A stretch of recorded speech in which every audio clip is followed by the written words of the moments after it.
एक नगर में दो भाई राजू और दीपू नगर के एक गैराज में मैकेनिक का काम करते थे। दोनों बहुत मेहनती थे। एक दिन गैराज में काम करते हुए, भाई मैं सोच रहा था अगर हम ऐसे ही काम करते रहे तो एक दिन अपना एक गैराज खोल लेंगे और फिर जल्दी ही दूसरा और फिर तीसरा और जल्दी ही हर शहर में अपना एक गैराज होगा।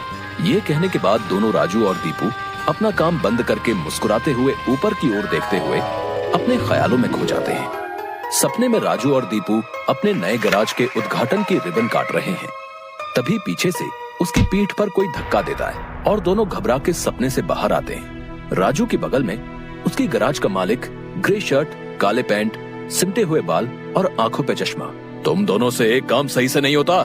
कल एक गाड़ी तुम लोगों ने बना के दी थी, ग्राहक का फोन आया था, उनकी गाड़ी से धुआं निकल रहा है और रास्ते में बंद हो गई है। ये 1 महीने में तुम्हारी 8वीं शिकायत है। मैं तुम दोनों को अभी काम से निकालता हूँ। निकल जाओ मेरे गैराज से। मालिक, पर यह भी तो हो सकता है उसकी गाड़ी खराब हो। हमने तो ठीक से ही काम किया था। खराब गाड़ियों को ठीक करना ही हमारा काम है। निकल जाओ यहाँ से। और मालिक दोनों को धक्के मार के बाहर निकाल देता है। राजू और दीपू अपने छोटे से कमरे की बिस्तर पर हैं। सामने की दीवार पर विष्णु भगवान की तस्वीर टंगी है। दीपू राजू से, भाई हम हर जगह मन लगा के काम करते हैं, फिर भी हमें हर जगह से निकाल दिया जाता है। किसी को हमारी कद्र ही नहीं। हाँ भाई, यहाँ किसी को हमारी कद्र नहीं है। चल किसी दूसरी जगह जाते हैं, वहाँ शायद हमारी कीमत हो। भाई पर हम वहाँ करेंगे क्या? याद है माँ कहती थी कि भगवान का नाम लेने से सब मिल जाता है। हाँ चल सामान बांध, अब हम यही करेंगे। भगवान का नाम लेंगे और पैसे कमाएंगे। वो कैसे? अरे हम बाबा बन के लोगों को ज्ञान देंगे और उनसे पैसे लेंगे। वो तो ठीक है, पर हम लोगों को क्या ज्ञान देंगे? अरे वही जो माँ हमें देती थी। तू ज्यादा सवाल मत कर, सामान बांध। हम राजा सूर्यदेव के चंपक नगर जा रहे हैं। चंपक नगर में राजू और दीपू गेरुए धोती और गेरुई शॉल में, कंधे तक बाल, गले में रुद्राक्ष की माला, पैरों में खड़ाऊ, कंधे पे लटकी मटमैली गठरी, कलाइयों में बंधी रुद्राक्ष की माला, एक बड़े बरगद के पेड़ के नीचे बने चबूतरे के सामने। ये राजा सूर्यदेव का चंपक नगर है। हम यहीं से शुरू करेंगे। दीपू सुन, आज से तेरा नाम दीपू नहीं दीपेश्वर है, समझा? और मैं एक सिद्ध योगी। मैं यहाँ बैठता हूँ और ध्यान करता हूँ। तू नगर में जाके ये खबर फैला कि एक सिद्ध योगी आए हैं जो हर समस्या का हल देते हैं। ठीक है, मैं जाता हूँ।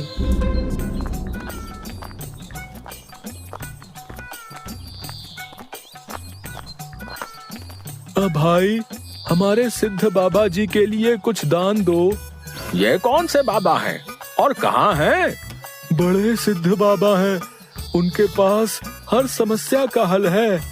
नगर के बाहर जो बड़ा बरगद का पेड़ है ना, वहाँ ठहरे हुए हैं। अगर तुम्हें कोई समस्या हो तो उनसे जाके मिल लो, वो तुम्हें हल जरूर बताएंगे। पर हाँ, दान के लिए कुछ लेकर जरूर आना। हाँ, मैं जरूर आऊंगा। औरों को भी बता दो, पूरे नगर का भला हो जाएगा। जरूर बाबा जी, जरूर। राजू पेड़ के नीचे ध्यान में बैठा हुआ है और दीपू थैले में सामान लेके उसके पास जाता है। मैंने नगर में खबर फैला दी है, जल्दी ही लोग यहाँ आते होंगे। तुम तैयार रहो। मैं तो कब से तैयार हूँ, देखते हैं क्या होता है। राजू फिर से ध्यान में बैठ जाता है।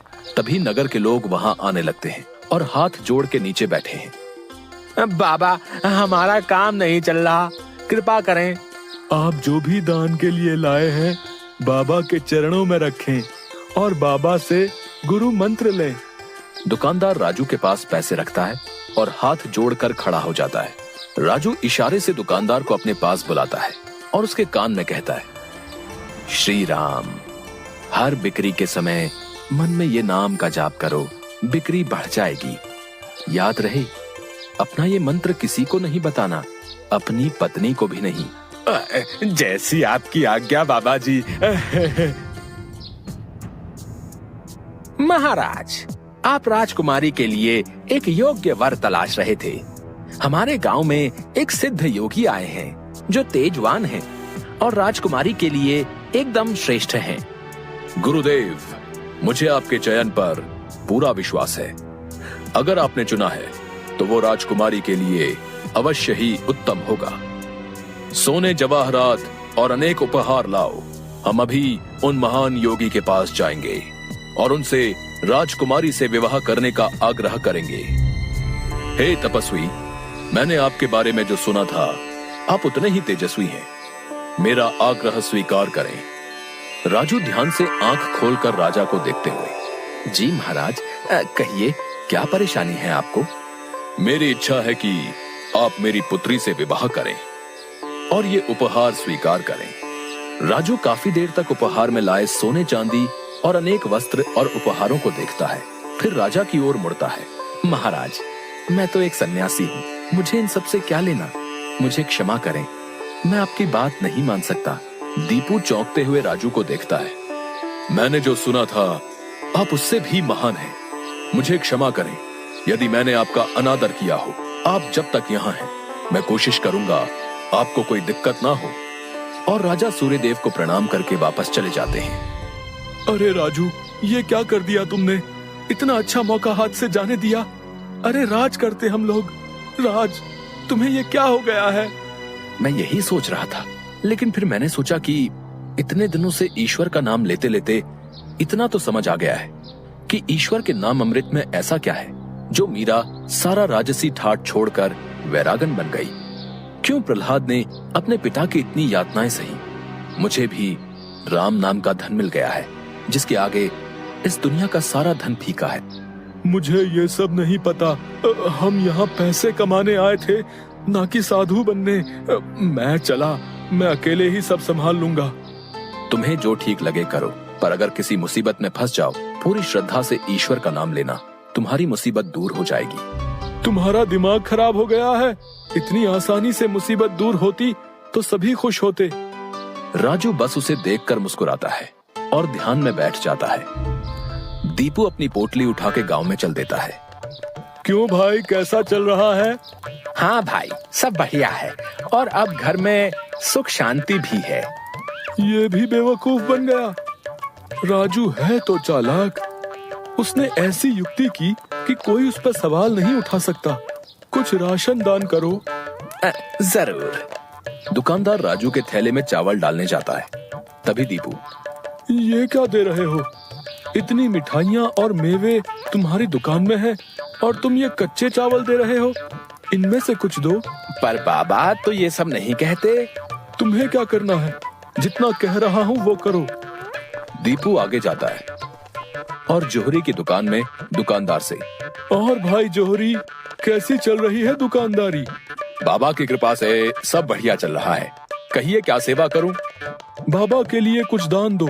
इससे पहले कि इन्हें मेरी असलियत पता चले, इनसे तगड़ा दान लेके गांव से गायब हो जाऊंगा। फिर ये लोग राजू के पीछे पड़ेंगे तो उसे समझ आएगा। बाबा के लिए कुछ दान दो। जौहरी पैसे निकाल कर देने लगता है। अरे ये क्या भीख दे रहे हो? बाबा की कृपा से तुम्हारी दुकान चल रही है। इतने सारे जवाहरात हैं, इनमें से दो, कुछ कीमती सा। जितना दोगे उससे ज्यादा मिलेगा। ये बाबा को क्या हो गया है? कोई नहीं, बाबा को देने से मेरा क्या घटेगा। जौहरी एक सोने की हार दीपू को दे देता है। ये लीजिए बाबा। अच्छा धन बटोर लिया है मैंने। इससे काफी दिनों तक काम चल जाएगा। बड़ी भूख लग गई है, कुछ मिठाइयाँ खा लूं। दीपू एक पेड़ के नीचे बैठ के मिठाइयाँ खाने लगता है। तभी वहाँ 4 डाकू, चेहरे पे नकाब, काले कपड़े और हाथ में छुरी लेकर आ जाते हैं। जो कुछ भी है वो हमें दे दो, नहीं तो हम तुम्हें मार डालेंगे। दीपू डर से अपनी पोटली उन्हें दे देता है। तभी डाकुओं के सरदार का नकाब खुल जाता है। दीपू उसे देख लेता है। अब तुझे मरना होगा क्योंकि तूने मेरा चेहरा देख लिया है। हे भगवान, ये क्या हो रहा है? कैसे बचूं इनसे? भागने की कोशिश की तो ये लोग पकड़ लेंगे। क्या करूं? तभी उसे राजू की बात याद आती है। अगर किसी मुसीबत में फंस जाओ, पूरी श्रद्धा से ईश्वर का नाम लेना, तुम्हारी मुसीबत दूर हो जाएगी। दीपू आंखें बंद कर घुटने पर बैठकर, हे नारायण मेरी रक्षा करो, हे नारायण मेरी रक्षा करो। डाकू का सरदार दीपू को उठाकर, सुन, राजा के सिपाही हमारी ओर आ रहे हैं, इसलिए तुझे छोड़ रहे हैं। अगर तूने किसी को हमारे बारे में बताने की कोशिश की तो तुझे जिंदा नहीं छोड़ेंगे। ये ले अपनी पोटली। डाकू भाग जाते हैं। दीपू सामने से सिपाहियों को आते देख मन में, हे नारायण, मुझसे भूल हुई जो मैं राजू की बात को समझ नहीं पाया। मैं राजू के पास वापस जा रहा हूँ और उसके साथ रहकर आपके ध्यान में अपना जीवन बिताऊंगा। मुझे माफ कर दो राजू, मैं ईश्वर के नाम की महिमा को नहीं समझ पाया, पर अब मैं समझ गया हूँ और तुम्हारे साथ ईश्वर के नाम का धन कमाना चाहता हूँ। राजू दीपू को गले से लगाता है